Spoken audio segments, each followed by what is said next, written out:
kekuatan nuklir Cina lagi berubah banget nih. Salah satu yang penting dari modernisasi ini itu rudal balistik antarbenua DEF-LIMB atau ICBM. Rudal ini nunjukin peningkatan besar dalam kemampuan Cina buat ngegentak musuh secara strategis.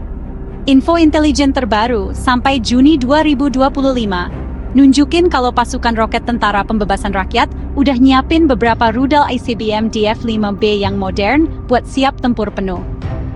Perkembangan ini jadi tanda adanya perubahan sikap nuklir Cina. Jadi punya senjata yang lebih kuat dan susah dihancurin. DF-5B ini sebenarnya bukan sistem yang baru-baru banget, tapi kayak pengembangan gitu, hasil dari puluhan tahun pengembangan teknologi rudal Cina. Peluncurannya ini jadi tonggak penting dalam strategi militer jangka panjang Beijing dan ambisi mereka di panggung dunia. Kemajuan paling penting di DF-5B, dibanding pendahulunya DF-5A, itu kemampuannya bawa banyak hulu ledak yang bisa nargetin sasaran beda-beda secara mandiri, atau MIRV. DF-5 yang asli, pertama keluar tahun 80-an, biasanya cuma bawa satu hulu ledak nuklir gede. Ini bikin kemampuannya terbatas buat ngadepin sistem pertahanan rudal canggih atau nyerang banyak target sekaligus dalam sekali luncur. Teknologi MIRV ini benar-benar ngubah hitung-hitungan. Jadi satu rudal bisa bawa beberapa hulu ledak, dan masing-masing bisa diarahkan ke target yang beda.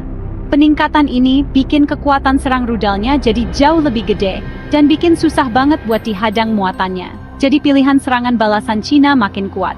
Sistem MIRV di DF-5B ini ngubah dia jadi senjata yang jauh lebih ngeri. Katanya sih, tiap DF-5B bisa bawa sampai 10 hulu ledak nuklir yang beda-beda. Artinya, sekali luncur rudal, secara teori bisa ngancam sampai 10 lokasi beda sekaligus.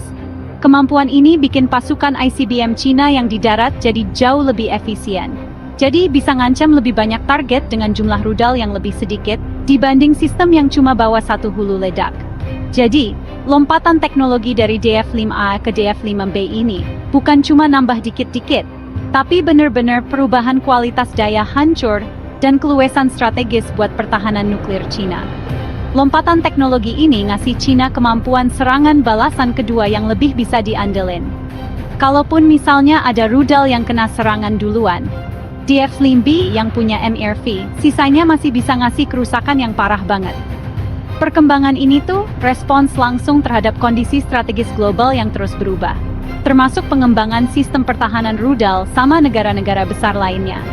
Kemampuan buat masang banyak hulu ledak per rudal ini mastiin kalau daya gentar Cina tetap kuat dan bisa nembus pertahanan yang makin canggih. Jadi, hitung-hitungan strategis buat musuh manapun jadi jauh lebih ribet dengan masuknya DF-5B yang punya MIRV ini ke gudang senjata aktif Cina. Kemampuan hancur DF-5B ini gede banget, terutama karena hulu ledak MIRV-nya.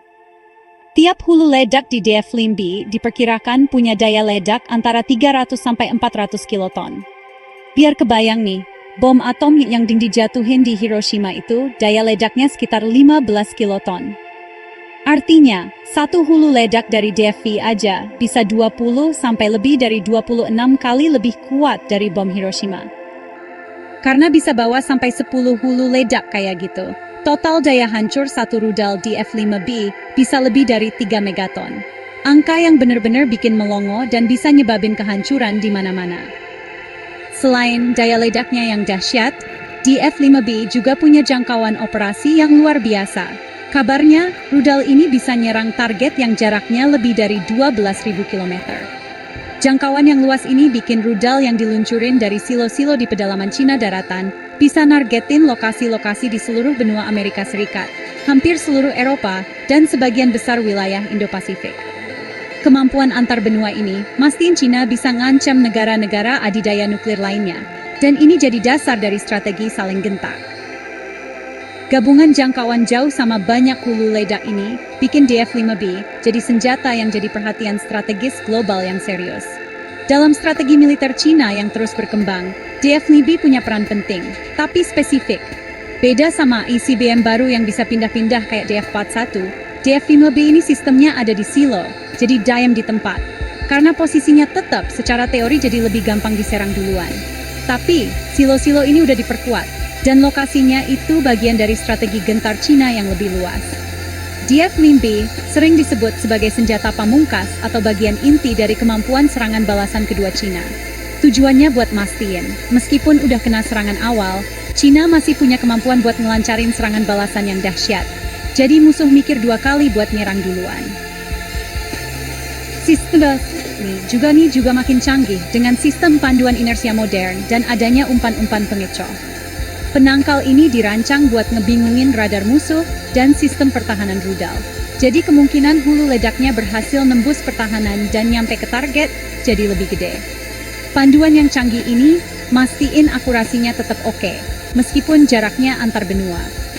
Adanya umpan pengecoh dan alat bantu tembus lainnya ini nunjukin keseriusan Cina buat mastiin daya gentar nuklirnya tetap bisa diandelin di zaman teknologi pertahanan rudal yang makin maju. Ini bikin DF-LIMB jadi ancaman yang terus ada dan bisa diandelin. Keputusan Cina buat modernisasi senjata nuklirnya, termasuk bikin dan masang DF-LIMB yang punya MIRV, itu datang dari pertimbangan strategis yang rumit. Beijing ngerasa perlu mastiin daya gentar nuklirnya tetap bisa diandelin ngadepin kemajuan negara nuklir lain, terutama Amerika Serikat. Pengembangan sistem pertahanan rudal yang canggih, kemampuan serangan konvensional yang presisi, dan modernisasi senjata nuklir negara lain yang terus jalan, kayaknya jadi pendorong utamanya. Cina pengennya punya daya gentar yang ramping tapi efektif. Tapi definisi efektif ini kayaknya lagi bergeser ke arah kekuatan yang lebih kuat, susah dihancurin, dan bisa mastiin adanya balasan. Modernisasi ini nunjukin kemungkinan adanya pergeseran dari kebijakan lama Cina soal deteren minimal atau pertahanan secukupnya. Meskipun Beijing secara resmi bilang gak bakal nyerang duluan pakai nuklir, peningkatan kualitas dan jumlah senjatanya nunjukin langkah ke arah sikap nuklir yang lebih fleksibel dan bisa diandelin secara operasional.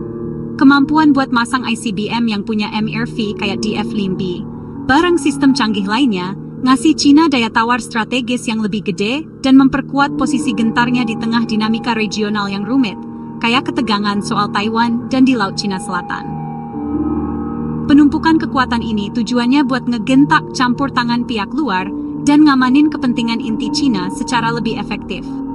Sampai awal 2024, Cina diperkirakan punya sekitar 350 hulu ledak nuklir yang siap pakai.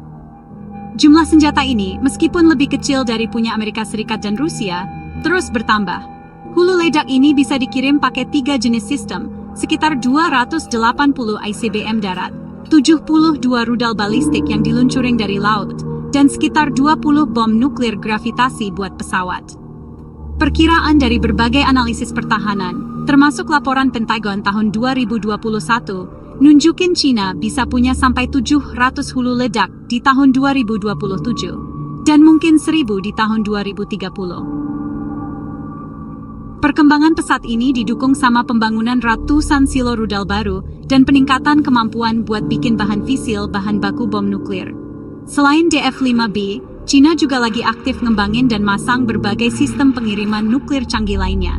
Ini termasuk ICBM DF-41 yang bisa pindah-pindah dan bawa MIRV, ICBM DF-3 AG yang juga bisa pindah-pindah, dan rudal balistik jarak menengah DF-26 yang bisa bawa hulu ledak nuklir atau konvensional. Kekuatan gentar lautnya juga lagi diperkuat dengan kapal selam rudal balistik baru. Selain itu, Cina juga udah ngasih misi nuklir ke pesawat-pesawat pengebomnya, dan kabarnya lagi ngembangin rudal balistik yang diluncurin dari udara yang bisa bawa nuklir. Upaya modernisasi menyeluruh di semua bagian dari 3 serangkai kekuatan nuklirnya ini, nunjukin dorongan kuat buat ningkatin kekuatan strategisnya secara signifikan. Modernisasi dan perluasan senjata nuklir Cina, terutama dengan adanya DF-LIMB yang punya MIRV, punya dampak besar buat keamanan global dan hubungan internasional. Buat Amerika Serikat, kemampuan Cina yang makin meningkat ini jadi tantangan langsung. Ini bikin stabilitas strategis jadi makin rumit dan mungkin Amerika Serikat perlu nyesuaiin sikap nuklirnya, rencana pertahanan rudalnya, dan cara ngatur kontrol senjata. Munculnya kekuatan nuklir Cina yang lebih kuat, nambahin kerumitan lagi dalam hubungan yang udah pelik, ningkatin risiko salah hitung pas krisis, dan bisa jadi micu perlombaan senjata baru antara negara-negara besar. Efek dominonya nggak cuma buat hubungan Amerika-Cina aja. Negara-negara di kawasan, termasuk India, Jepang, dan Korea Selatan, lagi ngawasin banget penumpukan nuklir Cina ini dengan rasa khawatir yang besar. Ini bisa aja micu negara-negara itu buat modernisasi militer mereka lagi, yang ujung-ujungnya bisa bikin kawasan Indo-Pasifik jadi makin gak stabil. Kepercayaan terhadap janji Amerika buat ngelindungin sekutu-sekutunya juga bisa makin dipertanyakan seiring kemampuan Cina buat nyerang daratan Amerika makin gede. Situasi kayak gini bikin upaya diplomasi buat ngontrol senjata di kawasan dan nurunin ketegangan jadi makin susah, tapi juga makin penting dari sebelumnya. Makin canggihnya sistem kayak DF-5B, terutama teknologi MIRV-nya, nambahin tantangan besar buat sistem pertahanan rudal yang udah ada di seluruh dunia. Ini bikin tugas buat ngehadang serangan jadi jauh lebih susah, dan bisa ngerusak anggapan kebal serangan yang mungkin dicari beberapa negara lewat pertahanan mereka.